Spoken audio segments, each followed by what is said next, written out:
बुधवारी 29 जुलै रोजी अत्यंत पवित्र असा गुरुपौर्णिमेचा योग येत आहे.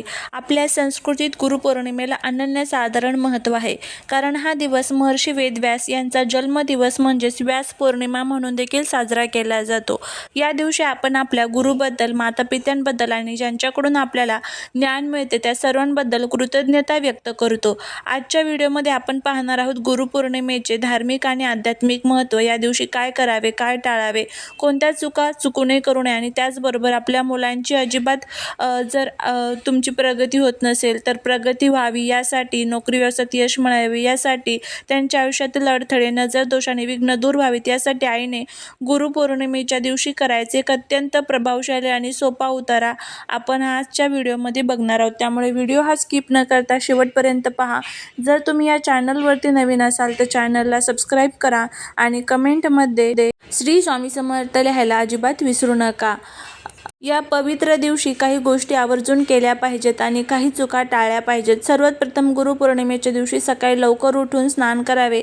स्नानाच्या पाण्यात थोडेसे गंगेचे पाणी किंवा हळद टाकून स्नान करणे अत्यंत शुभ मानले जाते.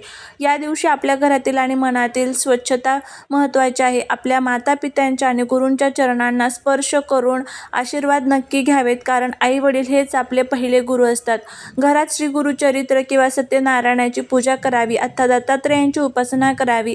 या दिवशी पिवळ्या रंगाचे वस्त्र परिधान करणे आणि पिवळ्या वस्तूंचे जसे की हरभरा डाळ, हळद, पिवळे कापड दान करणे अत्यंत फलदायी ठरते. आता या दिवशी कोणत्या गोष्टी टाळाव्यात हे देखील समजून घेणे गरजेचे आहे. गुरुपौर्णिमेच्या दिवशी घरात कोणाशी वादविवाद करू नका आणि कोणाचे अनादर किंवा अपमान करू नका. या दिवशी मांसाहार, दारू किंवा तामसिक अन्नाचे सेवन पूर्णपणे टाळावे. कोणाबद्दलही मनामध्ये वाईट विचार किंवा मत्सर आणू नये. तसेच आपल्या घरातील वडीलधाऱ्यांचा किंवा गुरुजनांचा अवमान होईल असे कोणतेही कृत्य करू नये, अन्यथा पूजेचे पूर्ण फळ मिळत नाही. गुरुपौर्णिमेच्या दिवशी आपल्या वाणीमध्ये आणि घरात सकारात्मक ऊर्जा निर्माण करण्यासाठी विशिष्ट मंत्र आणि स्तोत्रांचे पठण करणे खूप गरजेचे आहे. या दिवशी तुम्ही सकाळी किंवा संध्याकाळी देवासमोर बसून ओम गुरवे नमः किंवा ओम नमो भगवते वासुदेवाय या मंत्राचा 108 वेळा जप करावा. याशिवाय भगवान दत्तात्रेयांचा ओम द्राम दत्तात्रेयाय नमः हा सिद्ध मंत्र किंवा गुरुर ब्रह्मा गुरुर विष्णू गुरुर्देव महेश्वरा गुरुर साक्षात परब्रह्म तस्मै श्री गुरुवे नमः या श्लोकाचे मनोभावे पठण करावे. जर तुम्हाला शक्य असेल तर गुरुपौर्णिमेच्या दिवशी श्री गुरुचरित्रामधील 14वा अध्याय आणि दत्तबावनीचे पठण करणे. मुलाच्या अभ्यासातील एकाग्रतेसाठी आणि बुद्धिवर्धनासाठी या दिवशी ओम गण गणपते नमः किंवा सरस्वती मंत्र ओम ऐं सरस्वती नमः चा जप करणे अत्यंत फायदेशीर ठरते. हे मंत्र आणि स्तोत्र घरातील वातावरण शुद्ध करतात आणि मुलांमध्ये सकारात्मक विचारांचा संचार करतात. आपण आता सर्वात महत्त्वाच्या भागाकडे वळत आहोत. बुधवारी येणाऱ्या गुरुपौर्णिमेला आईने आपल्या मुलांच्या यशासाठी, आरोग्यासाठी, विघ्नहरणासाठी कोणता विशेष उपाय करावा. बऱ्याचदा मुलांना कोणाची तरी वाईट नजर लागते, अभ्यासात मन लागत नाही, नोकरीत अडथळे येतात आणि स्वभाव चिडचिड वाढते. या सर्वांवर हा उपाय अत्यंत अचूक मानला जातो. यासाठी आईला 5 महत्त्वाच्या वस्तूंची गरज आहे आणि हा उपाय जर तुम्हाला घरामध्ये सुतक पिरियड्स असेल तर तुम्हाला हा उपाय करता येणार नाहीये. त्याचबरोबर हा उपाय का करावा बघा. जर मुलं खूप प्रयत्न करत असेल, त्यांचा अभ्यासामध्ये मन लागत नसेल किंवा कोणती तरी वाईट नजर जर त्यांना त्रास देत असेल तर त्यामुळे कुठेतरी त्यांचा स्वभाव हा हट्टी, चिडचिडा होऊन जात असतो. कोणत्याही वयोगटाच्या मुलांसाठी किंवा मुलींसाठी तुम्ही हा उपाय करू शकता. आणि त्याचबरोबर जर घरामध्ये सुतक पिरियड्स असेल तर तुम्हाला हा उपाय करता येणार नाही. मग नंतर एखाद्या कोणत्याही पौर्णिमेला जरी तुम्ही हा उपाय केला तरी देखील चालू शकतं. आता हा उपाय कशा पद्धतीने करायचा आहे ते आपण बघूया. अगदी साधा सोपा आहे. फक्त उपाय करत असताना मनामध्ये कुठेही किंतु परंतु येऊन देऊ नका. अगदी श्रद्धेने उपाय करा, नक्कीच तुम्हाला त्याचा फायदा होईल. तर आता काय करायचं आहे बघा तुम्हाला. यासाठी आपल्याला 5 वस्तूंची गरज भासते.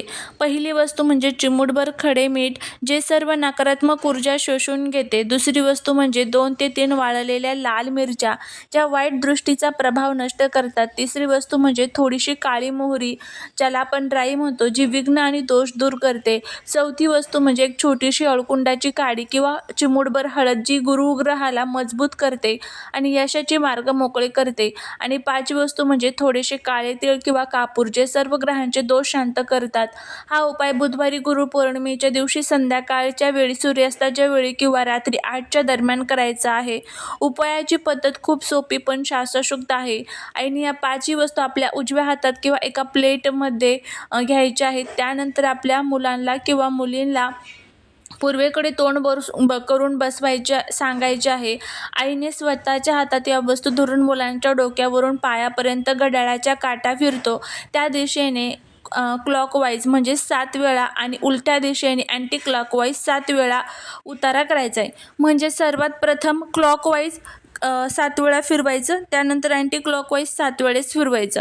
असं 14 वेळेस तुम्हाला या ज्या वस्तू आहे तर त्या ओवाळायच्या आहे. ओवाळताना मनातल्या मनात ओम गण गणपते नमः किंवा माझ्या मुलांचे सर्व विघ्न, नजर दोष किंवा अडचणी दूर होऊ देत, त्यांना प्रत्येक कामात यश मिळू दे, अभ्यासात नोकरीत प्रगती होऊ देत, विघ्न, संकटे, अडचणी दूर होऊ देत, अशी प्रार्थना करायची आहे. आणि ओवाळून झाल्यानंतर या सर्व वस्तू घरातील कापूर वापरून घराबाहेर किंवा बाल्कनीत एका मातीच्या पणतीत जाळून टाकायच्यात किंवा वाहत्या पाण्यात विसर्जित कराव्यात. हा उतारा करताना कोणत्याही प्रकारे मध्ये बोलू नये आणि शांततेने हे काम पूर्ण करावे. आता तुमच्या मनात प्रश्न आला असेल की हा उपाय करावा आणि यामुळे काय फायदा होतो? मिठात आणि मोहरीत वाईट ऊर्जा खेचून घेण्याची अद्भुत शक्ती असते, तर हळद ही श्रीहरी, विष्णू आणि बृहस्पती म्हणजेच गुरु यांचे प्रतीक आहे. जेव्हा आई हा उतारा करते तेव्हा तिच्या सात्विक भावना आणि या वस्तूंचा एकत्र प्रभाव मुलांभोवती असलेले वाईट ऊर्जेचे कव्हरेज नष्ट करते. यामुळे अभ्यासात मुलांची एकाग्रता वाढते, परीक्षेची भीती दूर होते, नोकरी व्यवसायात येणारे अचानक अडथळे दूर होतात आणि मुलांचे आरोग्य चांगले राहते.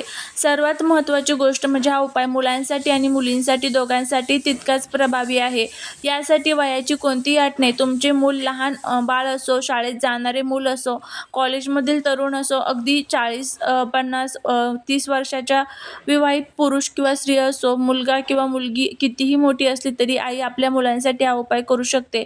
जर तुमच्या घरात 2 किंवा 3 मुले असतील तर प्रत्येक मुलासाठी स्वतंत्रपणे नवीन वस्तू घेऊन वेगळा उतारा करावा. एकाच वस्तूने सर्वांचा उतारा करू नये. या येणाऱ्या बुधवारी म्हणजेच 29 जुलै रोजी गुरुपौर्णिमेचा हा अत्यंत पावन आणि दुर्मिळ योग आहे.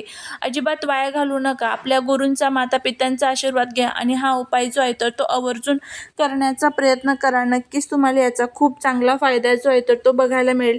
जीवनातील सर्व संकटे, दुःख, अडचणी जे आहेत तर ते दूर होताना दिसून येईल. भगवान विष्णू, माता लक्ष्मीची सुद्धा कृपा होईल, कारण पौर्णिमा ही तिथी भगवान विष्णूंना देखील समर्पित असते. आणि बघा, कुठेतरी कुंडलीमध्ये काहीतरी अडचणी येतात, ज्यामुळे ग्रह आपले खराब होतात आणि आपल्याला कामामध्ये यश मिळत नाही. मुलं खूप हट्टी होतात, चिडचिडपणा करतात, आजारी पडत असतात. आपण खूप सर्व काही करतो पण तरी जर फरक पडत नसेल तर या छोट्या छोट्या गोष्टी असतात ज्या आपण केल्या तरीही आपल्याला याचा खूप चांगला फायदा जो आहे तर तो बघायला मिळत असतो.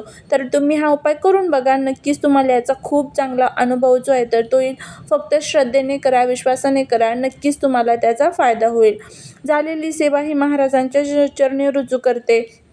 जर तुम्हाला हा व्हिडिओ आवडला असेल तर चॅनलला लाईक करा. व्हिडिओवरती नवीन असाल तर व्हिडिओला शेअर करा, चॅनलला सबस्क्राईब करा. भेटूया पुढच्या एका छानशा नवीन व्हिडिओत एका नवीन माहितीसोबत. तोपर्यंत सर्वांना श्री स्वामी समर्थ.